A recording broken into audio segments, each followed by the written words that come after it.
Shalom à vous tous qui êtes connectés au Centre chrétien du Boucher à Genève et qui suivez en ligne notre culte ce matin. Chers frères et sœurs, en ce jour de Pâques à Jérusalem, il est de coutume de se saluer avec ces mots. Il est ressuscité. Et depuis chez vous, vous me répondez, il est vraiment ressuscité. Encore une fois, il est ressuscité, il est vraiment ressuscité. Depuis plusieurs jours, l'épidémie de coronavirus a donné à notre quotidien des airs de fin de temps. Le monde est mis dessous. Chacun a ses mots pour décrire la situation, ou plutôt exprimer ses peurs, ses angoisses. Certaines personnes parlent d'apocalypse. Avec notre Église ce matin, nous venons vous annoncer la bonne nouvelle. Une nouvelle qui assure, une nouvelle qui entretient pour une durée indéterminée une espérance que Dieu nous donne. Je vous invite donc à la prière. Éternel Dieu, souviens-toi que Jésus-Christ, ton Fils, a répandu son sang pour nous racheter. Et fais-nous la grâce de recourir à lui par la repentance et par la foi, pour trouver en lui la réconciliation, la guérison et le salut. Qu'en ce jour de Pâques, la contagion qui fait ses ravages autour de nous serve par ta bénédiction à nous faire rentrer à nous-mêmes et à nous faire chercher en toi la délivrance de nos âmes. Amen. Je vous invite à l'écoute de Psaume 118, verset 24. Voici les jours que l'Éternel a fait, qu'il soit pour nous un sujet d'allégresse et de joie. Aujourd'hui, c'est un jour de joie. Je vais inviter maintenant notre pianiste Patrick Picardo qui va nous conduire dans un moment de louange.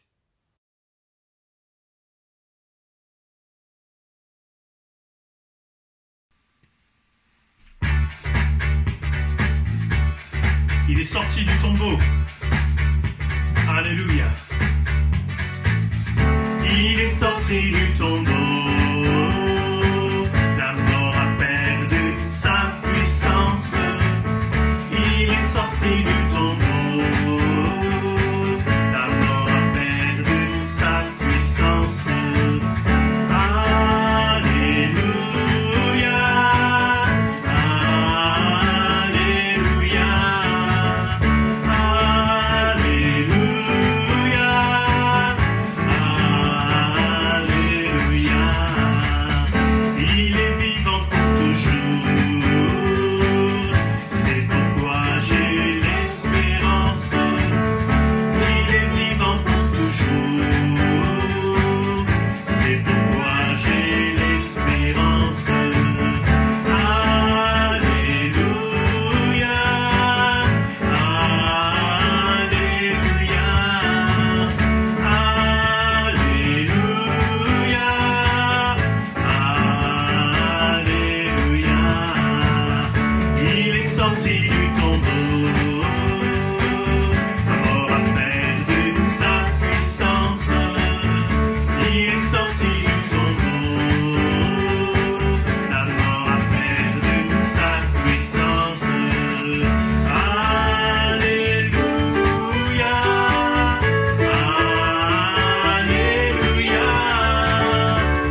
ressuscité, tu es vainqueur sur la puissance vainqueur de la mort.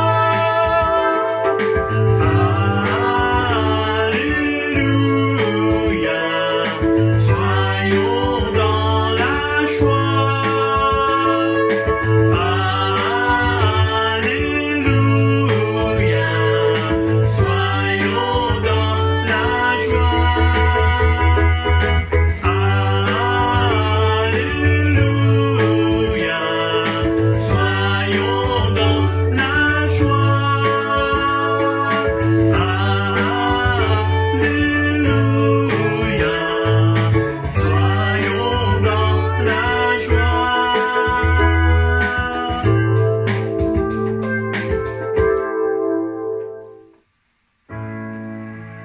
Les cieux proclament la gloire du ressuscité.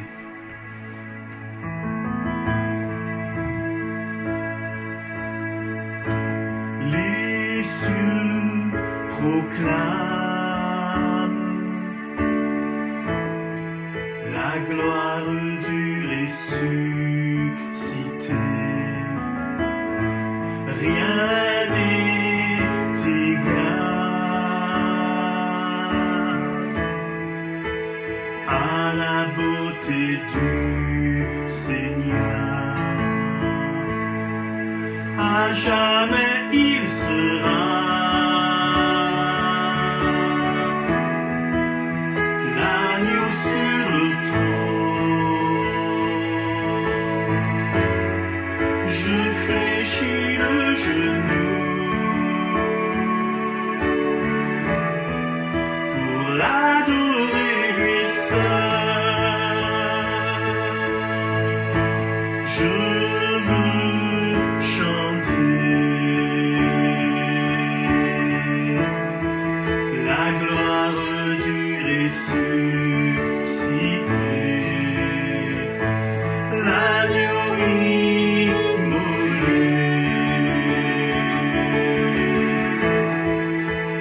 nous a rachetés pour Dieu. À jamais il sera l'agneau sur le trône. Je fléchis le genou pour l'adorer lui seul. À jamais tu seras l'agneau sur le trône. Je fléchis le genou pour t'adorer toi seul. À jamais il sera, à jamais il sera, à jamais il sera l'agneau sur le trône, l'agneau sur le trône. Je fléchis le genou pour l'adorer lui seul. À jamais tu seras, à jamais tu seras l'agneau sur le trône, l'agneau sur le trône.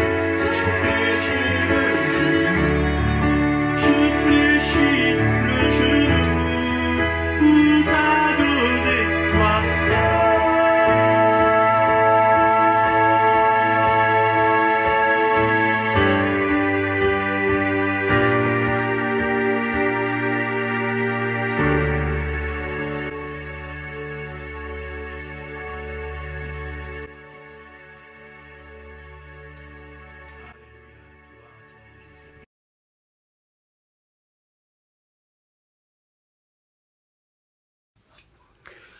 Nous sommes la période des œufs bien cuits de Pâques, la période de dégustation des lapins à chocolat qui d'ailleurs inondent le commerce ces mois.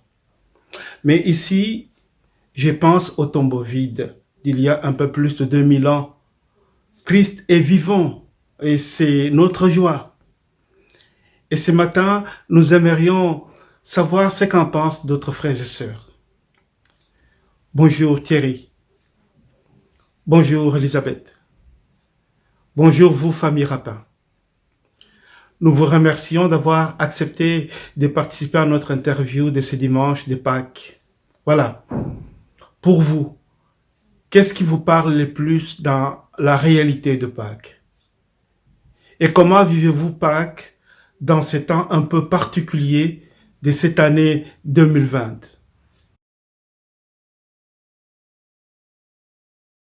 Moi, ce qui me touche le plus, c'est que Dieu a donné son Fils unique, parce qu'il nous aime et que quiconque croit en lui, il ne périsse pas, mais qu'il ait la vie éternelle.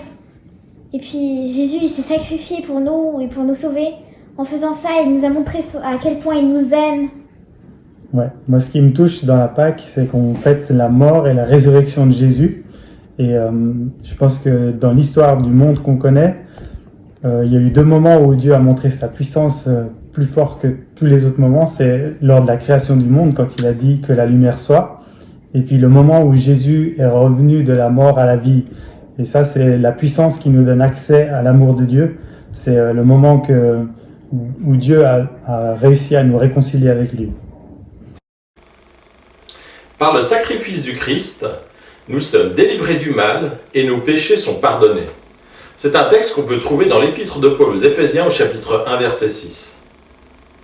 Dans cette période de Pâques, je réalise encore plus qu'avec la mort et la résurrection de Jésus, il est possible de vivre avec les exigences de la justice de Dieu et en même temps d'être au bénéfice de sa grâce et de son amour.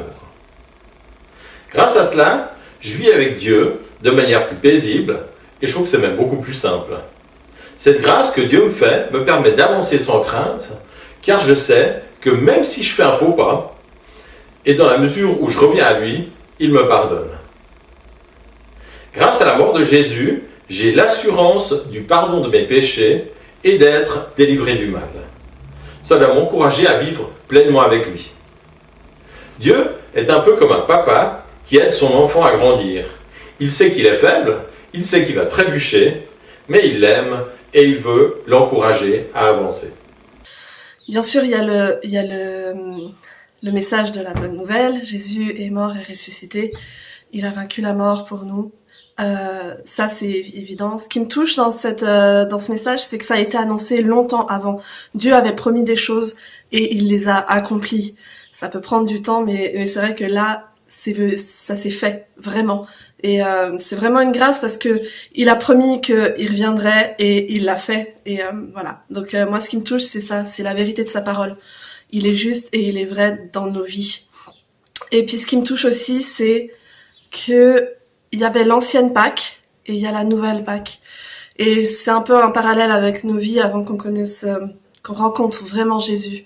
Et il y avait notre ancienne vie et il y a notre nouvelle vie lorsque on est venu à Christ et qu'on a décidé de renoncer à nos anciennes vies. Donc voilà, c'est ce qui me touche le plus dans la réalité de Pâques, c'est ces deux choses.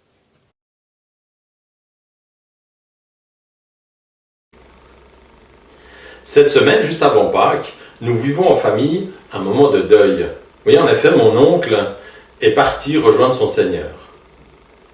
Pour l'étude de mardi des cellules de maison, nous avons lu une parabole. Un verset de celle-ci m'est revenu au moment de l'annonce de la mauvaise nouvelle. Dieu dit à un homme qui se congratulait d'avoir beaucoup de biens. Insensé, cette nuit même, ton âme te sera redemandée. Ça aurait pu être mon tour. Dieu m'aurait-il dit que je suis insensé ou un bon et fidèle serviteur? Le texte poursuit en disant au sujet de cet homme insensé.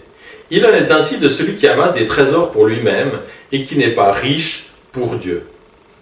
Là, je me pose la question, est-ce que je suis riche pour Dieu?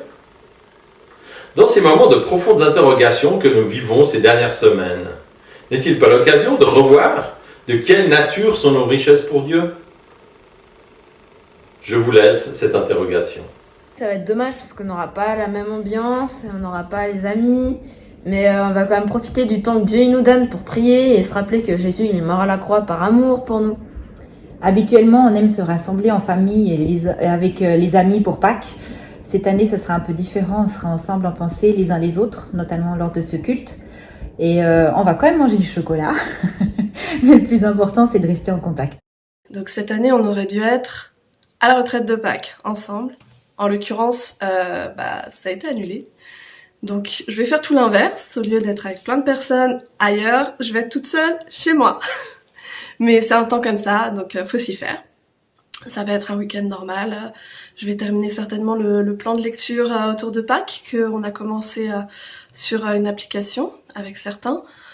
Je vais prendre le temps de téléphoner à ma famille, à mes amis. Et puis on a organisé une chasse aux œufs par vidéoconférence avec des amis. Durant l'organisation de ce jeu, la question est venue de savoir justement qu'est-ce que c'était Pâques. Et ça a été l'opportunité pour moi de parler de la bonne nouvelle en fait, de parler de Jésus et voilà. Donc c'était une bonne opportunité et puis voilà. J'espère que vous allez tous bien et puis je vous fais des gros bisous. Ciao.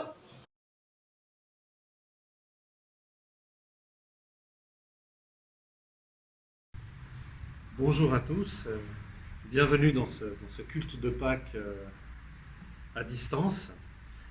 J'aimerais parler donc de ce que représente Pâques, qui est un sujet inépuisable, mais j'aimerais parler du don de la vie que le Seigneur Jésus nous a fait lors de ce jour de Pâques. Parce qu'on pense souvent à Pâques uniquement comme étant la mort de Jésus, mais c'est avant tout la mort et surtout la résurrection, le don de la vie éternelle qu'il nous a donné. J'aimerais commencer par lire Jean, chapitre 1, parmi les 18 premiers versets. Il est écrit « La lumière brille dans les ténèbres ne l'ont pas saisie. Elle était la véritable lumière qui, venant dans le monde, éclaire tout homme. Elle était dans le monde est advenu par elle, et le monde ne l'a pas connue. Elle est venue vers les siens ne l'ont pas reçue. Mais à ceux qui l'ont reçue, qui croient en son nom, elle a donné le pouvoir de devenir enfants de Dieu, nés non du sang, ni de la volonté de la chair, ni de la volonté de l'homme, mais de Dieu. » De qui parle Jean? Il parle de la parole. Au commencement était la parole était vers Dieu, et la parole était Dieu. Elle était au commencement vers Dieu.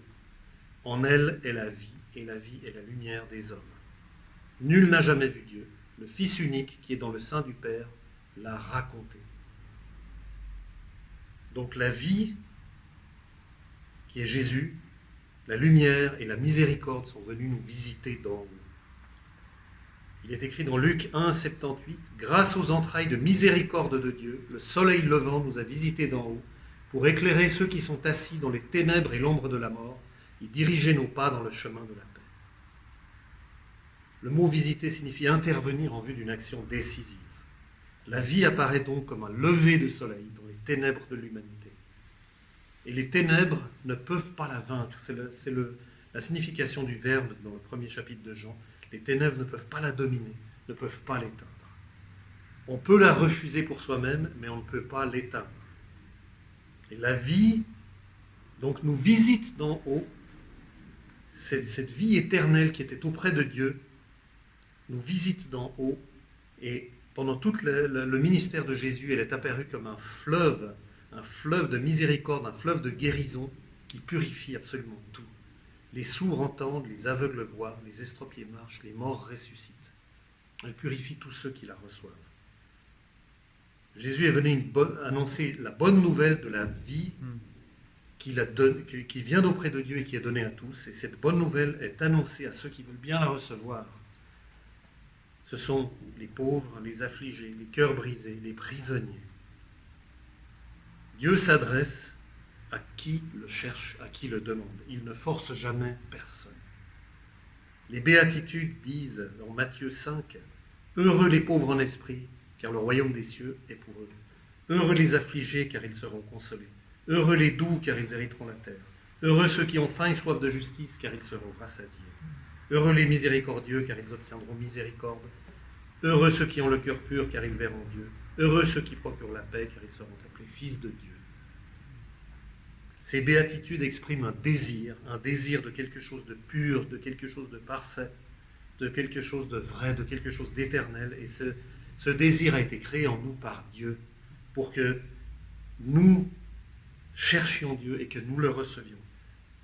Si Dieu a créé ce désir, c'est qu'il veut y répondre. Et comment répondre à ce désir? Dieu dit, c'est moi-même qui réponds à ce désir. Attendez-vous à moi. En Jean 7,37, il est dit, si quelqu'un a soif, qu'il vienne à moi et qu'il boive.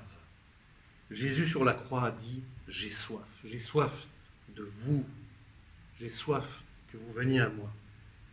Et si vous avez soif de moi, venez et buvez, et des fleuves d'eau vive qui couleront de votre sein.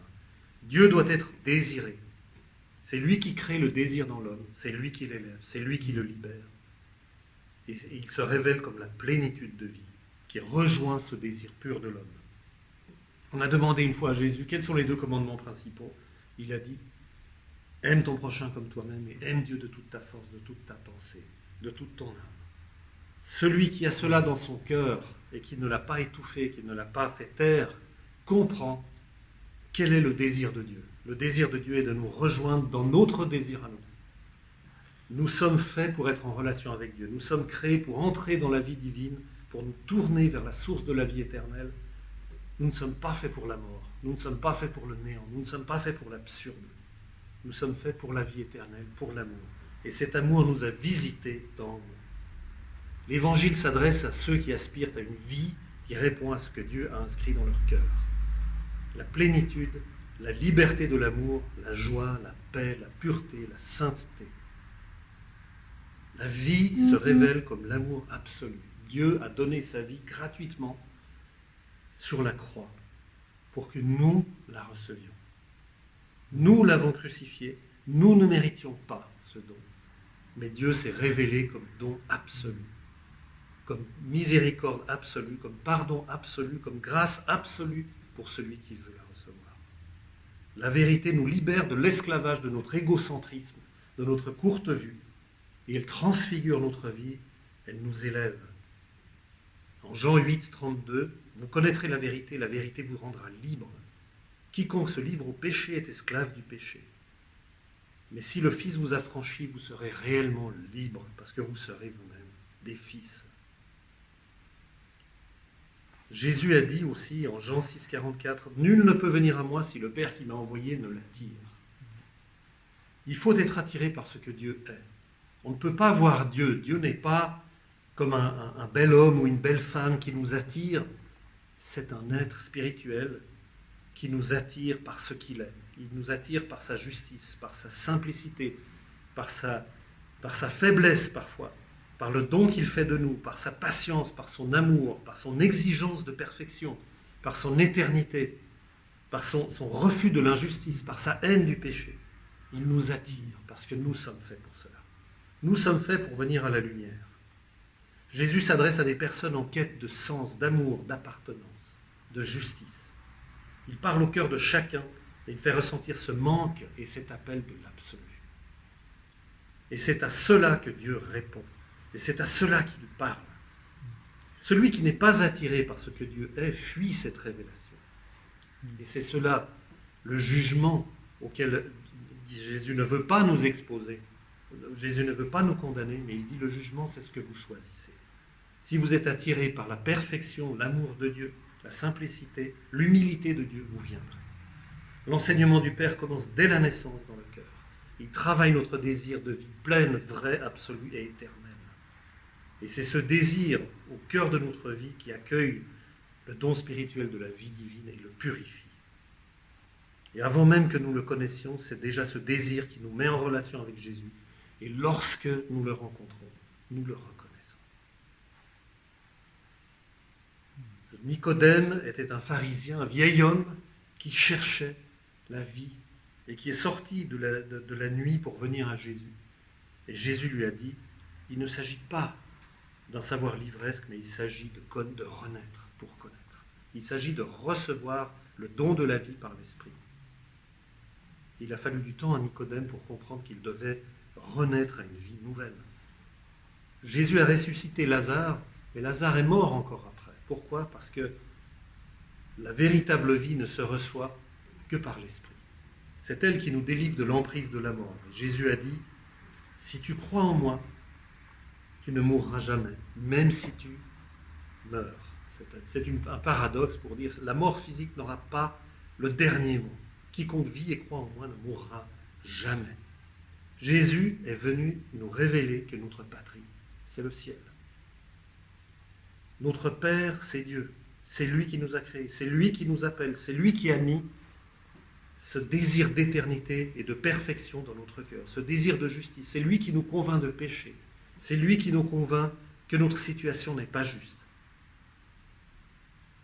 La croix est aussi un jugement sur tous nos mensonges, sur tout notre égoïsme, sur toute notre convoitise, sur tous nos péchés. Mais c'est un jugement accompagné de grâce et de miséricorde pour celui qui veut bien la recevoir. Jésus est venu accomplir la nouvelle naissance de l'humanité dans le cœur de chacun, de celui qui veut recevoir cette vie divine révélée à la croix.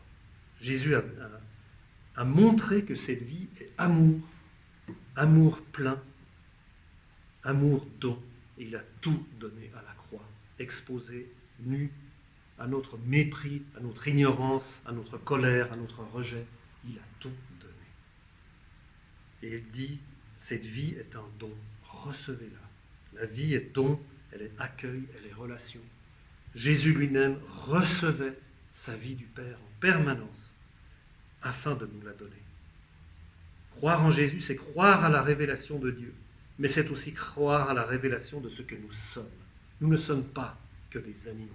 Nous ne sommes pas faits pour vivre une petite vie et ensuite mourir et être décomposés et qu'on n'existe plus. Croire en Dieu, c'est croire aussi en l'homme. Jésus a parlé à la Samaritaine, une pauvre femme qui était méprisée par tous au point de devoir puiser l'eau en plein midi quand il n'y avait personne, en pleine chaleur.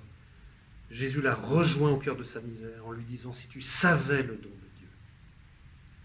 Il la rappelle à sa vocation, à son désir d'absolu et de vérité. Et elle y répond tout de suite. « Dis-nous comment il faut adorer ». Et Jésus lui dit « Le véritable adorateur, c'est celui qui adore le Père en esprit et en vérité.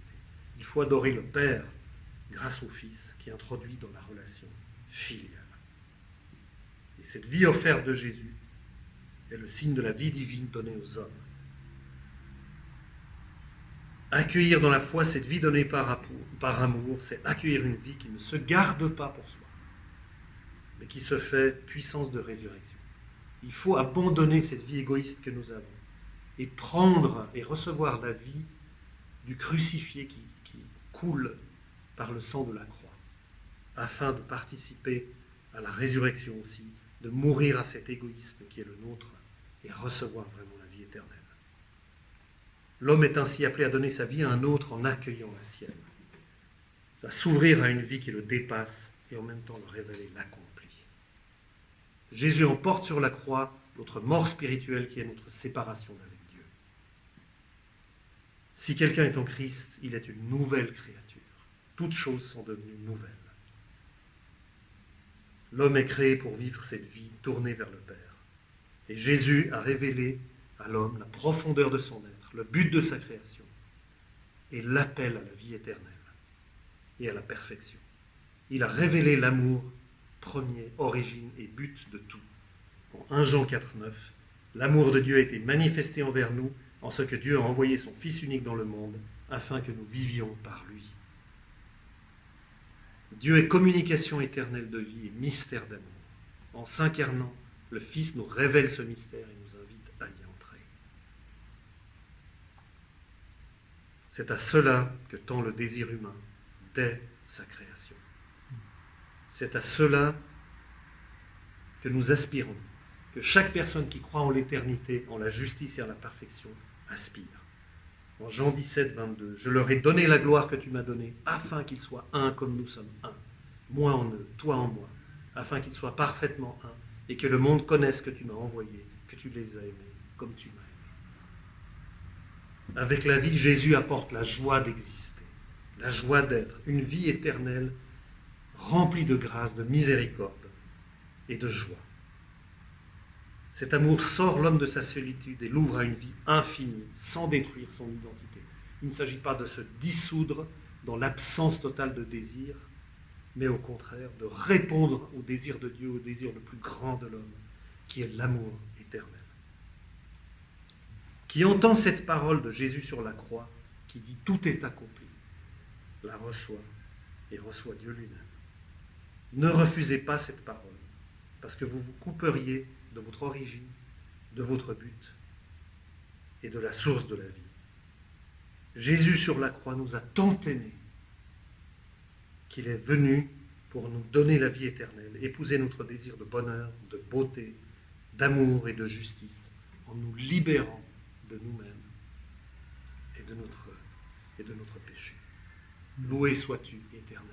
Loué sois-tu, Jésus, pour le don que tu nous as fait. Amen.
On vous l'avait annoncé la semaine passée, on va prendre la Sainte Seine ce matin ensemble. J'espère qu'à la maison, vous avez eu l'opportunité de vous préparer, d'avoir le pain, le jus de raisin ou le vin chez vous.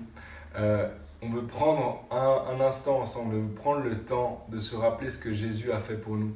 C'est vrai que ça fait plusieurs semaines maintenant, dans ce contexte, que nous n'avons pas pu nous rassembler, vivre la communion les uns avec les autres. Et il nous semblait pertinent à Pâques de nous rappeler ce qui s'est passé, le dernier souper, de nous rappeler l'œuvre de Dieu, de nous rappeler ce que Jésus a fait pour nous à la croix et de nous rappeler aussi le tombeau vide. Et dans ce contexte-là, tout à l'heure, on va prendre la Sainte Seine tous ensemble, le pain, le vin, le jus de raisin à la maison. Et j'aimerais vous introduire ce moment avec une courte pensée qui nous vient de l'évangile de Jean. Rappelez-vous que Jésus, dans le jardin de Gethsémanée, quelques heures avant d'être livré par Judas, se trouvait dans la prière. Il était dans l'intercession, il était seul, les disciples étaient un peu plus loin, il dormait. Et Jésus, 3 fois de suite, va revenir vers le Père. Il est suant, il a des grumeaux de sang qui coulent le long de son visage et il est dans une angoisse terrible. Et il dit à Dieu dans la prière littéralement « Éloigne de moi s'il est possible cette coupe ». Éloigne de moi cette coupe. De quoi parle-t-il? Il parle de la coupe de colère. Il parle de la coupe de colère qui était annoncée dans l'Ancien Testament. À chaque fois que le peuple pêche, à chaque fois que les enfants de Dieu se rebellent contre Dieu, il y a une coupe de colère. Il y a une coupe pour le dernier jour. Il y a une coupe de jugement qui se remplit pour les enfants qui sont désobéissants. Et Jésus est l'enfant obéissant. Lui, il dit au Père dans la prière, « S'il est possible que cette coupe s'éloigne de moi, mais non pas ma volonté, Père, ta volonté. Non pas ce que je veux moi, ce que toi tu veux. Non pas mon désir, mon obéissance. » Et Jésus va mettre en œuvre l'obéissance que nous devions à Dieu. Il va obéir, il va être le juste jusqu'au bout. Il n'a aucun péché, il n'a jamais péché, il n'a jamais rien fait de malhonnête, il n'a jamais rien fait d'injuste. Et il va porter nos injustices, nos péchés, nos maladresses, nos maladies, toutes les choses qui font que nous sommes éloignés de Dieu. Alors il dit, s'il est possible que cette coupe s'éloigne de moi. Et plus loin, au chapitre 18, verset 11, alors que les soldats sont maintenant sur lui, ils sont en train de le prendre, Jésus leur dit cette phrase, il dit cette phrase à ses disciples, « Ne boirai-je pas la coupe que le Père m'a donnée à boire? Est-ce que je ne boirai pas cette coupe de colère si le Père me l'a donnée ?» Et Jésus va prendre cette coupe et il va la boire. Cette coupe qui représente la colère de Dieu, le jugement de Dieu, il va la boire à notre place. Il va porter nos péchés. Il va boire cette coupe de colère à notre place. Le jugement va tomber sur lui. Il va devenir péché pour que nous devenions justice de Dieu. Et en échange, il nous donne une coupe de bénédiction. Cette coupe qui était une coupe de malédiction pour Jésus est devenue une coupe de bénédiction pour tous ceux et celles qui placent leur foi en lui. Et à Pâques, on se rappelle qu'il a payé le prix, qu'il est monté sur la croix, que son sang a coulé et qu'il a dit « J'ai soif ». Et avant de mourir, quelques instants avant de déclarer « Tout est accompli », Jésus criera « J'ai soif ». Les soldats qui sont présents au bas de la croix vont lui tendre une tige avec une éponge qui est remplie de vinaigre. Le vinaigre, c'est du vin qui a tourné, c'est du vin qui est mauvais, qui est aigre. Et il va boire ce vin qui a mauvais goût. Il va boire la coupe de nos péchés. Il va boire la coupe de notre jugement. Et il va déclarer « Tout est accompli ». À partir de ce moment, l'échange a eu lieu. La coupe de malédiction est revenue dans sa main. Et il nous donne en échange cette coupe de bénédiction que nous prenons ensemble ce matin.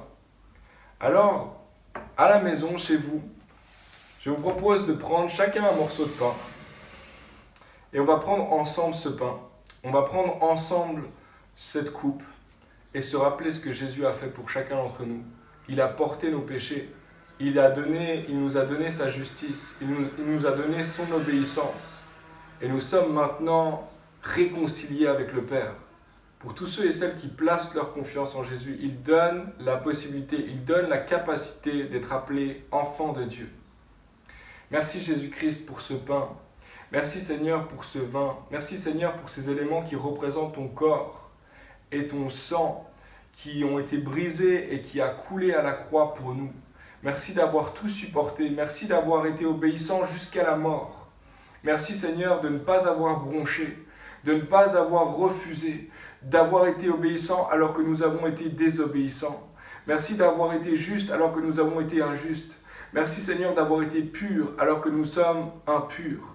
Et merci parce que par ce sacrifice immense, tu as fait un échange. Tu as porté notre condamnation et tu nous as donné ta libération. Tu nous as donné ta relation avec le Père. Tu nous as transmis tout l'héritage que nous ne pouvions pas mériter par nous-mêmes. Nous ne prenons pas ce pain et ce vin à la légère. Nous ne savons que c'est en rien en rapport avec nos mérites. C'est en rapport avec tes mérites à toi, Jésus. Alors ce matin, on reçoit l'adoration de nos cœurs ce matin. Et nous venons prendre ce pain, ce vin avec une profonde conviction, une profonde confiance que tu nous as lavés, que tu nous as purifiés. Merci Jésus-Christ. Sois adoré Seigneur. Reçois nos vies. Amen. À la maison, prenez simplement du pain qui représente son corps qui a été brisé. Et nous pouvons le prendre en même temps.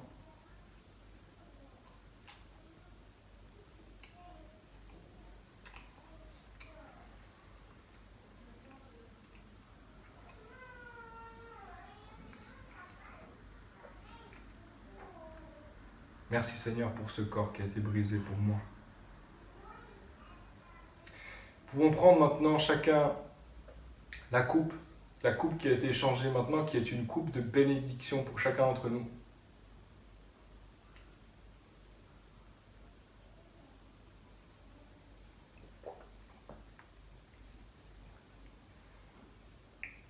Merci Seigneur pour ton sang qui nous lave et qui nous purifie. Amen.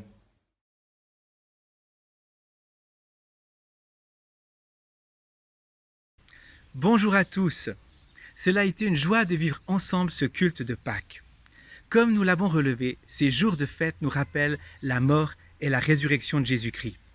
Ils sont une formidable occasion de réaliser que tout a été accompli pour que nous puissions recevoir la paix et le pardon. Profitons de la suite de ce week-end et de cette semaine qui vient pour le réaliser profondément et recevoir la puissance de la résurrection dans nos vies et dans notre contexte. Nous voulons rappeler que chaque semaine sont édités des clips vidéo qui accompagnent une petite étude et réflexion que nous vivons dans le cadre de nos rencontres de quartier. Elles sont disponibles pour chacun et chacune. Merci de nous dire si vous désirez les recevoir au travers d'une ou d'un des responsables de ces rencontres. Vous pouvez le faire en nous envoyant un courriel que vous trouverez sur notre site sous Contact. Nous nous réjouissons de vous retrouver lors de nos prochains cultes sur YouTube. Si vous désirez recevoir le lien chaque semaine, faites-le nous savoir. Nous rappelons que nous serions heureux de recevoir de votre part un petit selfie alors que vous assistez à un de nos cultes, seul ou en famille. Abonnez-vous à notre compte YouTube. Il suffit de cliquer sur abonner juste au-dessous de l'image. Ne vous privez pas de consulter régulièrement le site de l'Église sur lequel vous devriez trouver tous les renseignements que vous cherchez. Pour le moment, nous maintenons le camp de Signo pour les enfants de 8 à 13 ans du 19 au 25 juillet en espérant que les choses se remettent en place d'ici là. Merci pour votre fidélité dans les dîmes et les offrandes. Certains ont posé la question de comment transmettre leurs contributions. Voici les coordonnées du compte de l'Église. Sur ce, même si nous le vivons un peu différemment cette année, je vous souhaite une belle semaine dans la confiance et dans l'espérance extraordinaire de Pâques. À bientôt.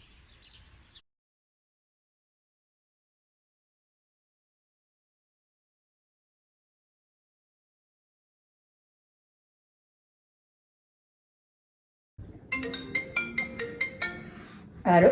Salut Simon! Coucou Davina. Ça va? Ouais, et toi? Très très bien. Est-ce que tu veux faire la chasse aux œufs cette année? Ouais, cette année on l'a fait en réalité virtuelle augmentée. C'est une Génial. toute spéciale. Bon bah tu m'envoies un message du coup quand... Ouais, je te confirme ça. Salut! Salut!